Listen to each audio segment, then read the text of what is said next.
TV Itajubá Entrevistas. Oferecimento SMX Racing Motos. Peças, acessórios, preparação e suspensão.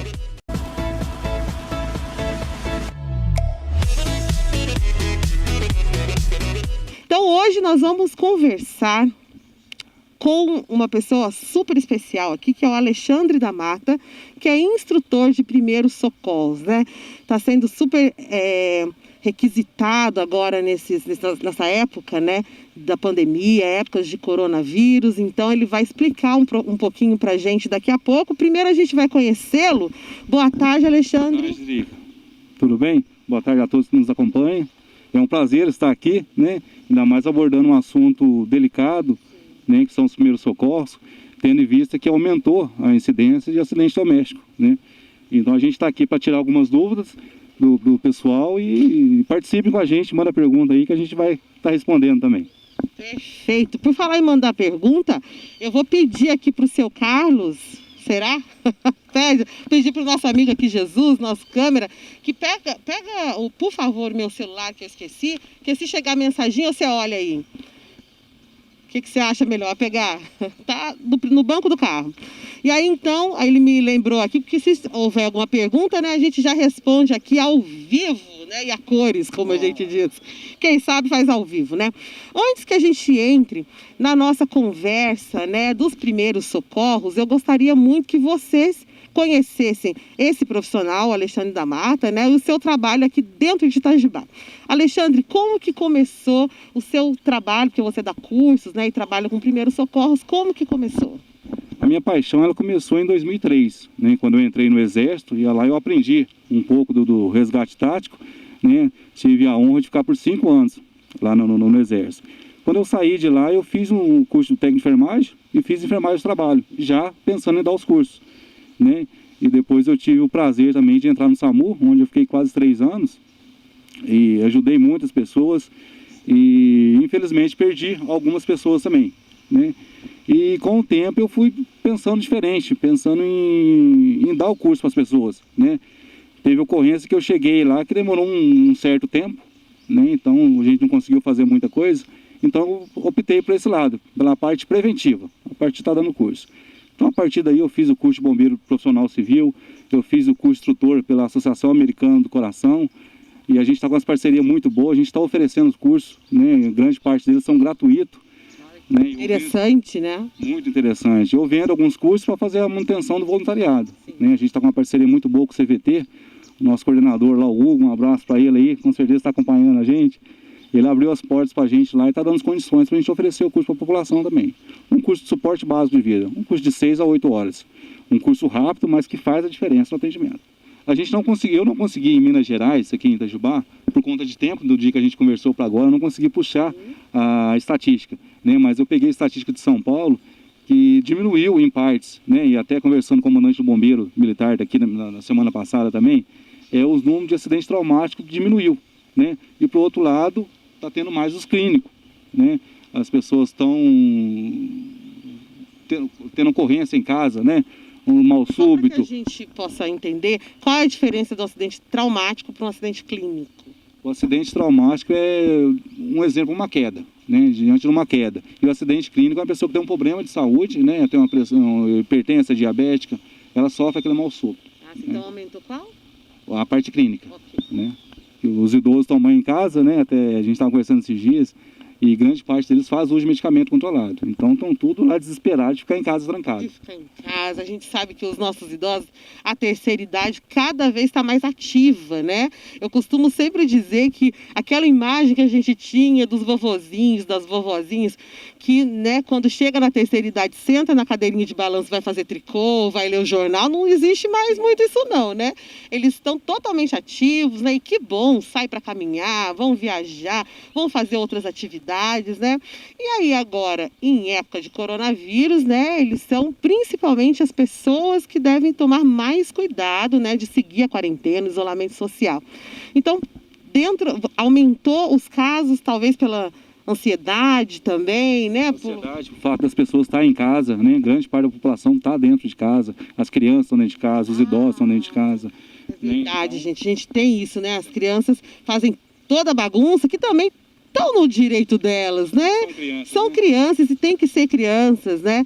E aí, mas também aí os nossos vovozinhos já precisam de uma certa regularidade, né? Dentro de casa, no seu cotidiano, gosta do cotidiano, né? Precisa de um pouquinho mais de paz.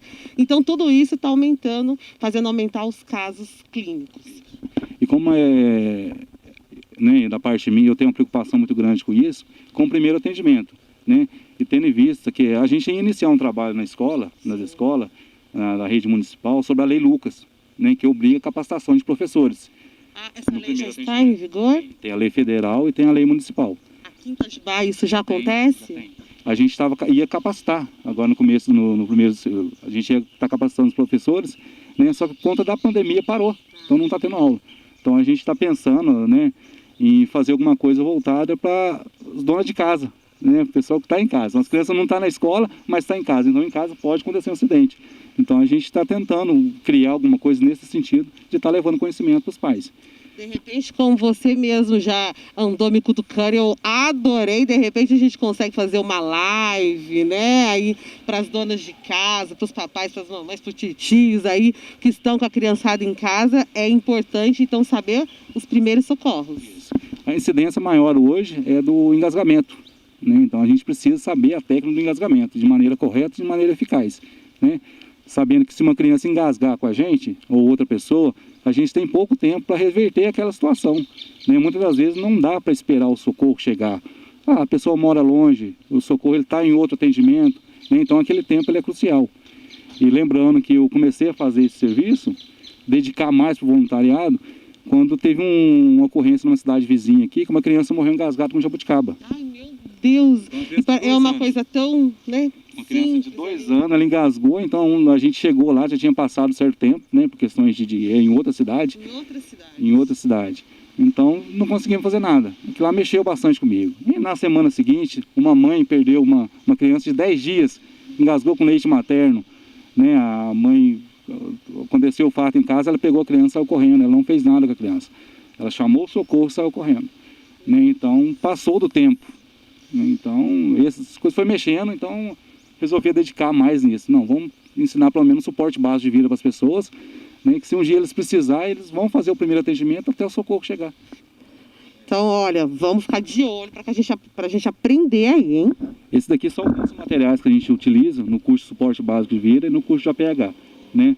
São os materiais que são exigidos pela Associação Americana do Coração para a gente dar o curso de suporte básico de vida e de BLS, né, que é o certificado internacional. Então a gente segue as diretrizes americanas. O que a gente faz aqui, a gente está amparado pela Associação Americana do Coração e aí Uncor. Certo? Essa daqui é uma das bonequinhas que a gente usa nos treinamentos. Ela permite que a gente consiga fazer a ventilação de resgate. A gente faça a massagem cardíaca e faça a ventilação de resgate. No caso da parada do engasgamento, tem 2 tipos de engasgamento, né? Tem o total e tem o parcial. O parcial é quando o alimento em si ele não obstruiu completamente a via da pessoa. Então ela consegue emitir algum som, emitir algum grunhido. No caso de um adulto, né, uma criança maior, ela consegue pedir por ajuda. Quando a pessoa apresenta engasgamento parcial, a gente estimula a pessoa a tossir. Tosse, solta, põe para fora, né? E se porventura ela evoluir, ou se ela tiver uma parada respiratória total, completa, ela não vai conseguir, não vai sair som nenhum, né? Ela não vai soltar nenhum grunhido. Então a gente tem que posicionar atrás dela para a gente estar fazendo o procedimento, certo? Depois, se for possível, a gente pega um colega nosso aqui, a gente faz o procedimento nele no maior.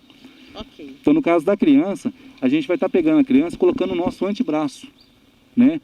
Sempre usando o bom senso. Se eu consigo colocar a criança no meu antebraço, eu coloco. Né? Se eu não conseguir, eu vou estar sentado colocando a criança no meu colo. Ah, sim, tem essa opção aí, isso, né? Para facilitar o entendimento, eu preciso saber que o pulmãozinho da criança está aqui. Tem um pulmão, tem um diafragma. A bolsa de ar está aqui, eu tenho que comprimir essa bolsa de ar. Né? Muitas das vezes a pessoa tem dúvida.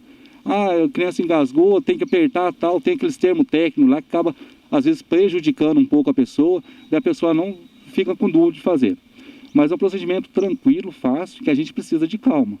Tanto é que é fácil a gente puxar na internet hoje. A criança engasgou, a mãe ligou para a polícia militar, por telefone a polícia deu instrução. É verdade. Eles conseguiram reverter. Então a gente precisa de calma, né? muitas das vezes vai ser um familiar, vai ser uma pessoa próxima da gente que vai passar por isso. Então a gente tem que manter a calma e fazer o procedimento correto. Então a criança que eu consigo colocar no meu antebraço, eu coloco ela no meu antebraço, eu seguro o maxilar da criança, desse modo aqui, eu vou fazer 5 vezes, vou bater 5 vezes na coxinha da criança. Eu posso pegar a linha aqui, intraescapular, a coxinha da criança, eu bato 5 vezes, né? Eu tenho que bater as 5 vezes mesmo. Eu não vou estar batendo para fora, tirando, né? Tem alguns cursos que a gente vê, alguns procedimentos que a gente vê a pessoa tirando assim. Não, eu vou estar batendo. Isso, eu vou estar batendo. Por quê? A bolsa de ar está aqui. Então eu tenho que bater 5 vezes. Eu tenho que exercer a pressão negativa naquela bolsa de ar. Se eu for bater desse modo aqui, não vai ser tão eficaz. Pode ajudar sim, né? Mas não vai ser tão eficaz. Se eu posso fazer da maneira correta, eu tenho que fazer, certo? Achei aqui as coxinhas da criança, eu vou bater 5 vezes, com o calcanhar da mão, né? A posição correta. Eu deixo a minha perna de apoio, eu coloco a criança na minha perna de apoio e vou bater 5 vezes. 1, 2, 3, 4, 5. Segura na nuquinha da criança, eu viro, eu abro a boca da criança, eu verifico se tem algum objeto, se o que estava na boca dela se saiu. Se ele saiu, eu pego meu dedo mindinho, eu tiro o objeto e jogo fora. Se não veio, se não apareceu o objeto que estava ali, eu vou pegar no meio do peitinho da criança, né, na linha entre os mamilos, com meus 2 dedos, eu vou apertar mais 5 vezes. Então eu vou fazer assim, ó. Ok, vamos recapitular então, agora, né? Eu falei, agora eu vou fazer certo. Procedimento, certo? Ok. 1, 2, 3, 4, 5. Virou, não tem nada. 1, 2, 3, 4, 5. Virei. 1, 2, 3, 4, 5. Virou. Verificou. Olha na boca, nada. 1, 2, 3, 4, 5. Geralmente de 3 a 5 vezes que eu faço esse procedimento, a criança já expele o objeto. Eu já consigo tirar ela da parada respiratória. E não é nada assim, nenhum bicho de 7 cabeças, né? Nada difícil de fazer. O negócio mesmo é, primeira coisa, manter a calma, né? Não se desesperar e aí seguir nesse procedimento. Então, vamos recapitular aqui. A criança, coloca a criança no antebraço, né? Se caso não conseguir no antebraço, vai colocar no colo, né? Eu vou estar sentado. Vai sentar. Eu sento numa cadeira. Eu deixo ela aqui, vou sentar aqui, sim. Sempre lembrando que a cabeça da criança tem que ficar com o nível mais baixo que do corpo. A cabeça tem que estar mais baixa, né? Pela pressão, pela lei da gravidade. Já ajuda para expelir o objeto. Okay. Então eu coloco a criança no meu colo, com a cabeça mais baixa, faço o mesmo procedimento. Bato 5 vezes na costa, viro a criança, olho na boquinha dela, não tem nada, eu faço mais 5 procedimentos. Faz mais 5 aqui no peitinho. Isso, faço mais 5 procedimentos. E aí eu olho de novo, não, eu viro. E eu viro. Aí vira. Bato nas costas, viro, olho na boca, não tem nada, vou apertar, vou comprimir ela. Sempre que virar, então, olha na boquinha para ver se o objeto já saiu. Saiu, tirou, ok. Se não tiver, vira de novo. Inicia o procedimento. Inicia o procedimento. Um procedimento tranquilo, de 6 a 5 vezes a gente consegue tirar a criança dali. Você vê, né? E às vezes a gente fica desesperado ali, perdendo um tempo precioso mesmo, né? E como a gente estava falando da mãe, né, que ela passou por isso, ela não fez procedimento, ela ligou para o socorro e ela saiu correndo. Acabou desencontrando do socorro. Né? E o socorro chegou, ela não estava, tinha saído com a criança. Isso. Infelizmente o mal aconteceu, né? O pior aconteceu nessa situação. É muito triste. Agora, ouvindo essa situação, no caso, a pessoa às vezes a gente encontra num momento que não tem ali um telefone, né? Por perto, ali. Se eu não estou com o celular na mão, não consigo ligar, não sei. E aí, então, no caso, se a pessoa tiver com o celular na mão, é interessante que ela ligue pro bombeiro e aí faça esse procedimento, ou que ela já faça o procedimento, qual que é a indicação? Muitas das vezes, né, quando a gente liga pro SAMU, o atendente de lá vai passar pro médico, né, ele pergunta pra gente como que a pessoa tá. E uma das primeiras perguntas que ele faz é: a pessoa está respirando? A criança está respirando? Que tem alguns procedimentos que a gente tem que fazer na hora. Então ele está lá, ele orienta a gente por telefone. Se não estiver respirando, eu vou falar: não, doutor, não está respirando. Ele vai falar: tem alguma coisa na boca? Né? Ele vai fazer umas perguntas. E ele vai auxiliar a gente a fazer aquele atendimento até o socorro chegar. Isso, o socorro já está a caminho. E o socorro está indo. Está na linha com ele está passando, está dando informação, a pessoa está desenvolvendo o atendimento. Está fazendo os primeiros socorros. Até o socorro chegar. Olha, então Então, é interessante, então, quem tiver, então, o telefone já liga para o primeiro socorros, né? E já começa a fazer o procedimento enquanto está conversando com o atendente. Isso, correto. A gente liga para o socorro, a gente deixa no viva voz e vai passando a situação. Então, tanto o bombeiro militar ou como o profissional do SAMU que está no telefone, ele vai dar orientação para a gente. Como que está, onde que está, o que dá para fazer. Se ele vê que o estado da pessoa é grave, ele vai orientar, ó, faz isso, aquilo. Mas isso a gente passar segurança também, né? Aí eu ligo desesperado, gritando, berrando lá, e às vezes o profissional ele vai ficar meio preocupado em passar alguma orientação. A pessoa pode interpretar errado. Né? Sim, então, aí ele já tem esse treinamento para saber o que ele pode dizer no momento. Tem um rádio operador que fica lá, ele é preparado, ele é capacitado para isso, para passar a instrução para a pessoa. Tá calma, ele vai instruir de uma forma. Se ele vê que não está conseguindo acalmar aquela pessoa, aí já vai ser uma outra instrução. Vai fazer outro tipo de condução, né? Ele vai saber, como se diz, ele vai ganhar a pessoa na hora e vai passar as orientações necessárias para aquela pessoa. Né? Então, muitas das vezes a gente pede, ó, pega a pessoa mais calma da casa e liga para o socorro. Né? Então, ela vai receber a orientação, ela vai fazer aquilo. Aí, então, isso se tiver um telefone. Se não tiver, já pode ir direto fazer esse procedimento. Né? E na experiência que eu tive no SAMU, às vezes acontecia da pessoa de área rural, de outra cidade, ligar para a gente demorar para chegar, o telefone não funcionar mais, ou descarregar, ou não ter rede. Né? A área rural sofre bastante. Então não tem como a gente dar orientação. O profissional lá que está lá no telefone não conseguir dar orientação para a pessoa. Então a gente tinha essa preocupação. E às vezes acontece também, a pessoa ela liga para o socorro, liga para o bombeiro, liga para o SAMU, e após isso ela usa o telefone para outros fins. Ela vai ligar para fulano, para ciclano. Não. A partir do momento que eu liguei para o socorro, o telefone é do socorro. Por quê? Se porventura acontecer um imprevisto no meio do caminho, ou não achar o endereço, né, a equipe vai ligar para aquele telefone. Imagina, a gente liga para o bombeiro ele sai, né, só que a gente passou o telefone errado. Então no meio do caminho ele não achou o lugar, ele liga de volta, o telefone está ocupado. Imagina, né, o que acontece. Então liguei para o socorro, depois a partir do momento que terminou, encerrou a ligação, eu deixo ele quietinho. Eu só vou usar o meu telefone de novo quando o socorro chegar. Porque se precisar eles vão ligar. Isso é uma preocupação também, é uma coisa que tem que ser passada. Né? Certíssimo. Lembrando também que o engasgamento a gente só faz em vítima consciente. Vítima inconsciente a gente não faz. Não se faz isso? Não se faz, não. A gente já faz. É uma observação... A gente já faz a massagem cardíaca. A pessoa caiu, né? Geralmente, você engasgou aqui agora. Nos próximos 3 minutos, se eu não conseguir reverter aquilo, você vai entrar em uma parada cardiorrespiratória. Que a obstrução, quando a pessoa tem uma obstrução total, ela não está respirando, ela já está em parada respiratória. Está em parada respiratória. Perguntar, como é que a gente vai saber que está em parada respiratória? No curso que a gente ministra de suporte base de vida, a gente é um curso de 6 a 8 horas, 10 horas, dependendo do público. Então a gente consegue destrinchar bastante. Tem um manual também que ajuda muitos alunos a saber, a entender isso. Né? A pessoa está em parada respiratória, entrou em parada respiratória. Nos próximos 3 minutos, se eu não conseguir fazer nada, ela vai entrar em parada cardiorrespiratória. Então a pessoa engasgou. Engasgou, não está consciente, não está respondendo, não está respirando, você já sabe que ela entrou em parada cardiorrespiratória. Aí já não é mais esse procedimento. Eu vou chegar, eu vou reavaliar a vítima e já vou iniciar uma massagem cardíaca. Vamos iniciar? Vamos fazer a massagem. Vamos lá, então. Então, não deu certo aí, né, já passou o tempo quando essa pessoa engasgou. E aí, então, ela já... Vou falar um pouquinho do nosso boneco? Vamos falar com esse gatão aqui. Esse boneco nosso aqui, ele dá um retorno pra gente via feedback pelo aplicativo do celular, né? Hoje em dia tem vários locais que ensinam a fazer a massagem cardíaca, passa as técnicas da massagem cardíaca, mas pouco deles tem esse dispositivo de retorno que informa se a pessoa, se ela está fazendo a massagem cardíaca eficiente ou não, a massagem cardíaca de alta qualidade. A pessoa precisa fazer a massagem cardíaca de alta qualidade. Se ela não fizer, não vai ajudar muita coisa, não. Então, a gente tem que saber fazer. Porque ele vai explicar aqui pra gente, porque é o seguinte, a gente tem essas ideias e a gente sempre vê a massagem ali, a pessoa apertando, e a gente acha às vezes que é só apertar. Mas não é bem assim, não. Tem que ter a técnica e vocês vão conseguir ver aqui com o Alexandre. A gente vai na live que a gente vou fazer futuramente. Perfeito. Eu vou trazer o aplicativo, vou trazer o celular, né? A gente vai ligar no celular, a gente vai fazer o procedimento correto. Que a massagem cardíaca, na verdade, o nome correto dela é compressões torácicas, de pressão de perfusão cerebral e retorno espontâneo do tórax.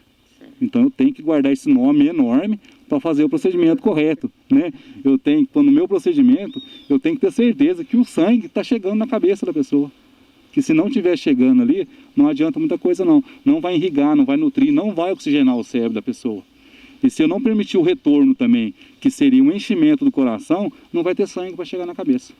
Então o procedimento, a técnica, ela tem que ser correta, tem que ser de alta qualidade para fazer a diferença. Então a técnica correta ajuda, auxilia a gente a trazer aquela pessoa até em 50%. Então eu fiz a técnica correta, eu fiz tudo que tinha que fazer. Né? Então vai aumentar a chance de sobrevida daquela pessoa. A gente percebe 50%. A gente tem 10 minutos para fazer o atendimento. A gente percebe que várias vidas poderiam e podem ser salvas com as técnicas de primeiros socorros, né? Com certeza. E muitas das vezes, como a gente estava falando, isso acontece com familiar, com pessoas próximas da gente. É dentro de casa, é no local de trabalho, é aquela pessoa que a gente tem um vínculo com ela.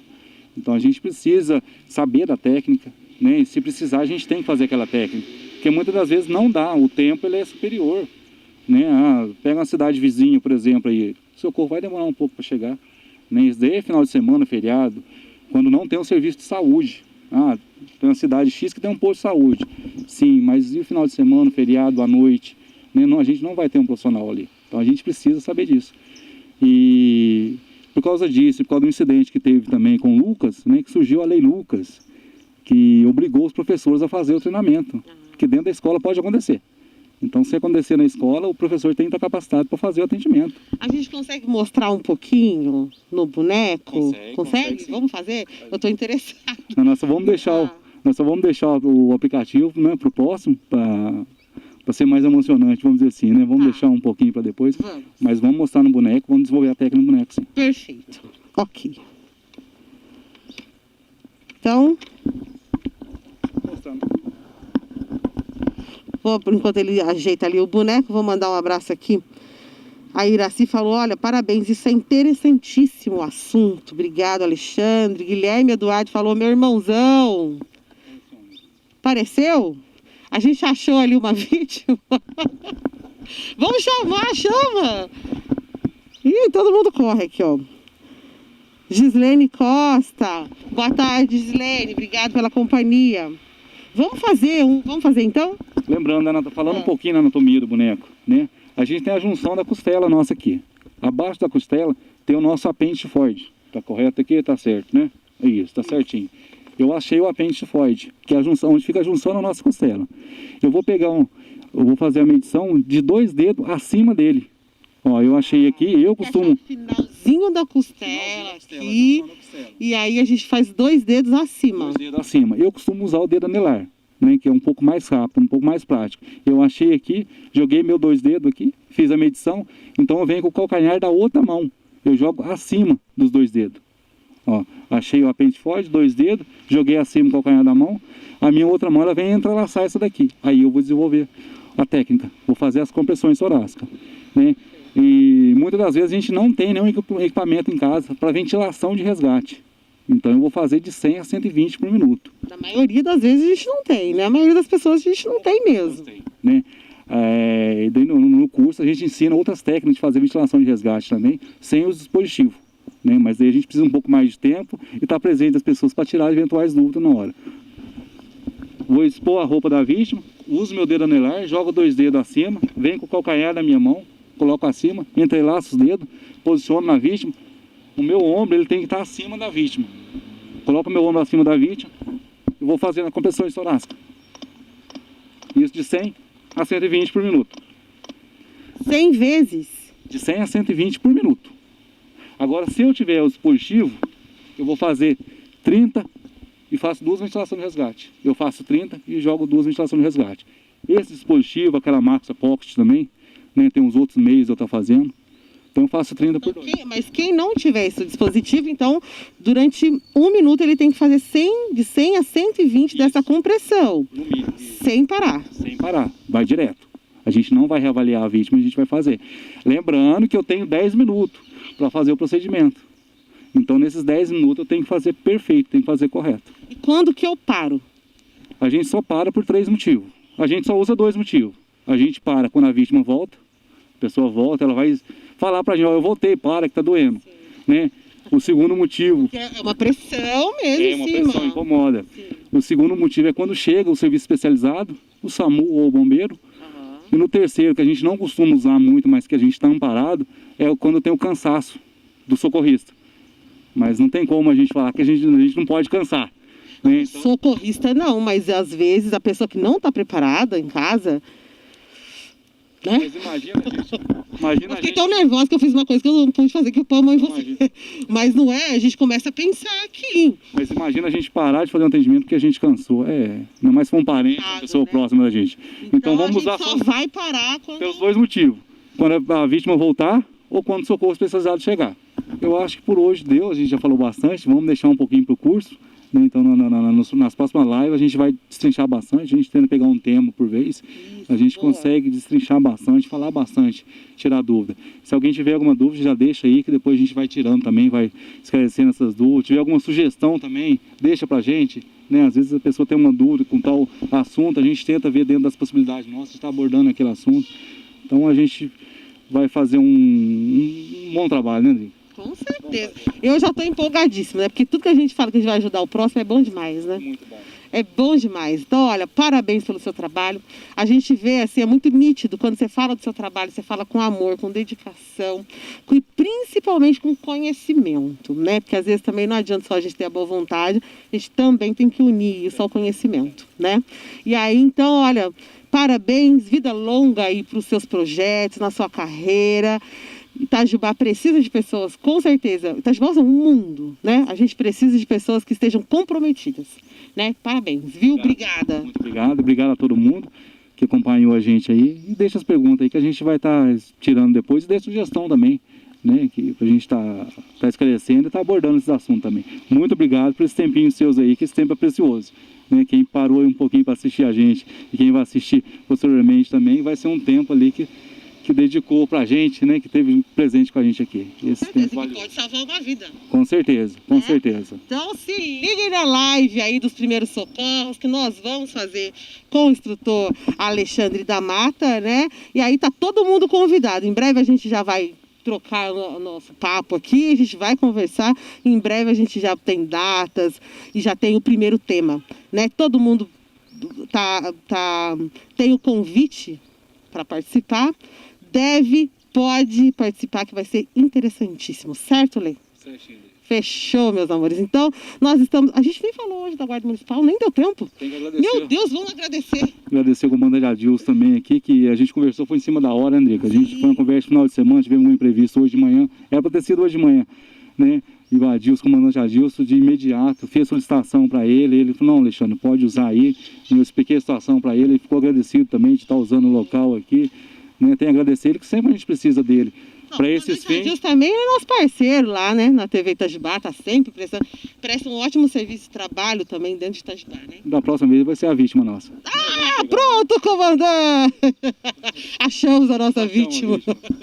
Então, e você faz um trabalho junto também, em parceria com a Guarda Municipal? Eu já precisei usar o espaço algumas vezes aqui, então ele sempre cedeu pra gente espaço, né? Quando eu fiz a capacitação, a gente fez um curso gratuito também no passado, ele cedeu pra gente, então ele é um parceirão nosso, é um irmão de farda, né? Tive presente com ele no Exército, nos 5 anos que eu fiquei lá, então é uma amizade de longa data, é um excelente profissional, gosto mais dele, respeito ele, tenho um carinho enorme por ele. Perfeito. Então, comandante Adilson, nossa vítima,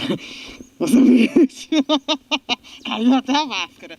Vou terminar assim, ó, gente. Gente, essa máscara, eu acho que eu tô querendo depois falar sobre máscaras. Eu acho que vai ser uma boa. Olha isso! Olha aqui. Eu acho que vai ser uma boa. O que vocês acham? Vamos combinar o seguinte... Aí, agora deu certo. Vamos combinar o seguinte, quem faz máscaras, a gente está vendo que tem alguns projetos, tem vários projetos interessantes acontecendo, solidários, né, e sociais em Itajubá. Então, tem várias pessoas fazendo máscaras, doando, vendendo a preço de custo quase, né? Então, eu acho interessante isso. De repente, então, entre em contato aí quem faz máscaras, para a gente poder conversar. E aí, também, eu vou chamar um especialista para a gente conversar, porque tem muitas pessoas, o que vocês acham, né? Vamos fazer uma enquete. Tem muitas pessoas que acham que máscara não dá certo, que a máscara não ajuda. Aí uns acham que é tantos por cento, outros acham que... Quando realmente usar, de que forma usar, porque a gente põe, a máscara cai às vezes, né? Tem o tamanho correto para não ficar nem largo, nem apertado, enfim. Eu acho que é uma boa. Vamos prosear? Eu vou ficando por aqui, sou Drica Costa, e terminando mais um Itajubá Entrevistas. Mas não chore, gente. Amanhã a gente volta. Amanhã nós estamos de volta, certo? Obrigada pela companhia. Até mais. TV Itajubá Entrevistas. Oferecimento. SMX Racing Motos. Peças, acessórios, preparação e suspensão.